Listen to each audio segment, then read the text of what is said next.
Hello everyone, so I am back with one another series जो कि है 10 minute series of biology. So guys, इस series में हम करने वाले हैं बायोलॉजी के मोस्ट इम्पॉर्टेंट टॉपिक्स जो कि होने वाले हैं हमारे क्लास 11 क्लास 12 के। इस सीरीज को आप क्लास 12th 11th के साथ साथ नीट सीबीएसई या फिर एमपी बोर्ड के लिए भी फॉलो कर सकते हो।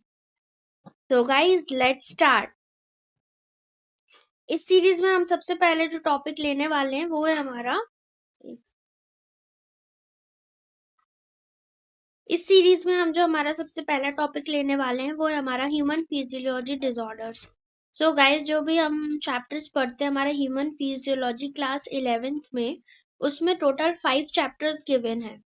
सो उन्हीं के जो भी डिसऑर्डर्स गिवन है वो मैंने पूरे कलेक्टिवली यहाँ पे ले लिए हैं एंड हम आज उनको विद इन 10 मिनट्स यहाँ पे खत्म करने वाले हैं। So let's start. सबसे पहले हमारा अस्थमा। ये क्या होता है? हमारा difficulty in breathing due to inflammation of bronchi and bronchioles.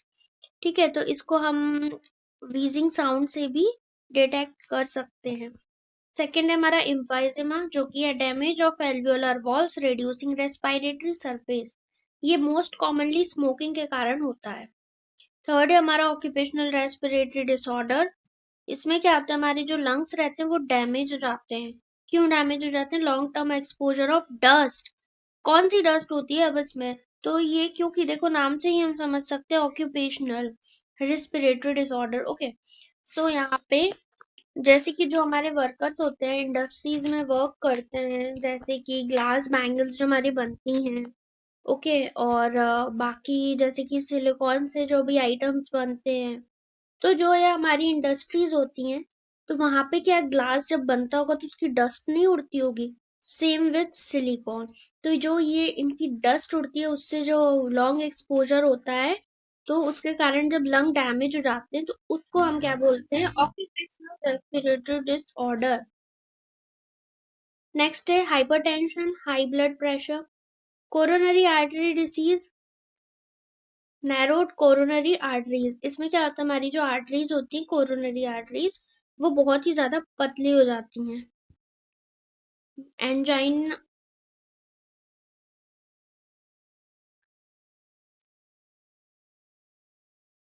Angina, chest pain होता है इसमें बहुत ही ज्यादा। क्यों होता है? Due to low oxygen supply. Heart attack, blocked blood supply to heart muscles. Heart failure, weak pumping of heart. Cardiac arrest, sudden stoppage of heart beat. So यहाँ पे जो सबसे मेन ध्यान रखने वाली बात है वो ये है, हार्ट अटैक, हार्ट फेलियर और कार्डियक अरेस्ट, इन तीनों में बहुत ही ज्यादा कंफ्यूज होते हैं बच्चे। सो ये आप लोग बहुत ही ध्यान से देखिए। नेक्स्ट है यूरेमिया। इसमें क्या होता है? हमारी जो ब्लड रहता है उसमें यूरिया एक्यूमुलेट हो जाता है, यूरिया स्टोर हो जाता है बहुत ही ज्यादा। क्यों हो जाता है? किडनी के माल फंक्शनिंग, किडनी के सही से काम ना करने के कारण। नेक्स्ट है हमारा हीमोडायलिसिस।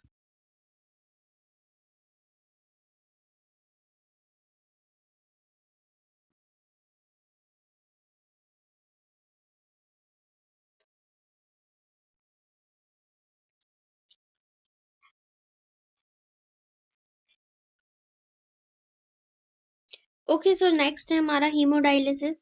हीमोडायलिसिस एक डिसऑर्डर नहीं है, ये क्या है हमारा? जो अभी हमने यहाँ पे देखा कि जो हमारा यूरिया एक्यूमुलेट हो जाता है ब्लड में, सो उसके लिए जो क्या हम सॉल्यूशन कर सकते हैं वो है, okay, so hemodialysis the removal of urea from blood using artificial kidney. Next is kidney और renal failure. So like heart attack, यहाँ पे जब किडनी सही से वर्क नहीं करती है, it fails to do its duty, then it is called as kidney और रीनल फेलियर, यानी कि kidney fails to filter waste from blood. फिर है kidney transplantation.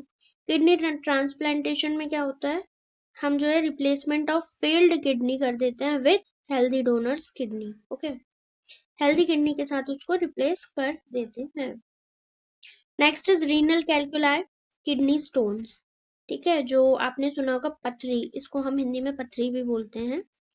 Formation of hard crystalline stones, यहाँ पे क्या होता है, पत्थर जैसे जो है फॉर्म हो जाते हैं हमारी किडनी में। ओके, सो वो पत्थर जैसा जो फॉर्म हो जाता है उसको हम क्या बोल सकते हैं, काय से फॉर्म होता है, तो calcium oxalate uric acid. Okay, next is glomerulonephritis.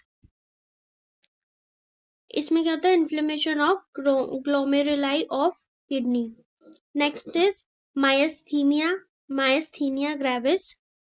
इसमें क्या होता है, ये एक ऑटो इम्यून डिसीज है, ऑटो इम्यून डिसऑर्डर है, affecting neuromuscular junction causing muscle weakness and fatigue। Okay, so इस डिसीज में इस डिसऑर्डर में ना बहुत ही ज्यादा जो है मसल वीकनेस होती है, बहुत ही ज्यादा थकान महसूस होती है, क्योंकि ये डायरेक्टली काय पे अफेक्ट करता है, आपके न्यूरोमस्कुलर जंक्शंस पे। Next is muscular dystrophy. इसमें क्या होता है, progressive degeneration of skeletal muscles due to genetic disorder. Next is kidney, rapid muscle spasms due to low calcium levels in the body fluid। Next है हमारा arthritis, inflammation of joints. ये भी एक आपका ऑटो इम्यून डिसऑर्डर है। Next is osteoporosis. इसमें क्या होता है, हमारा डिक्रीज हो जाता है बॉडी बोन मास में।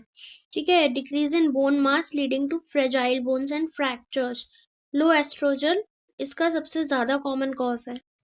Gout, joint inflammation due to accumulation of uric acid crystals।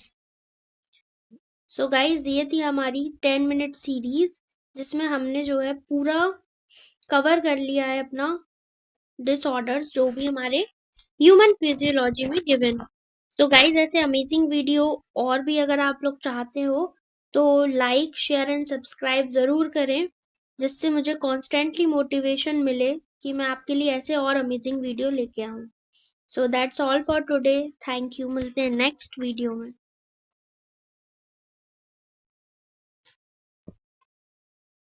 So guys, ये थी हमारी 10 मिनट सीरीज।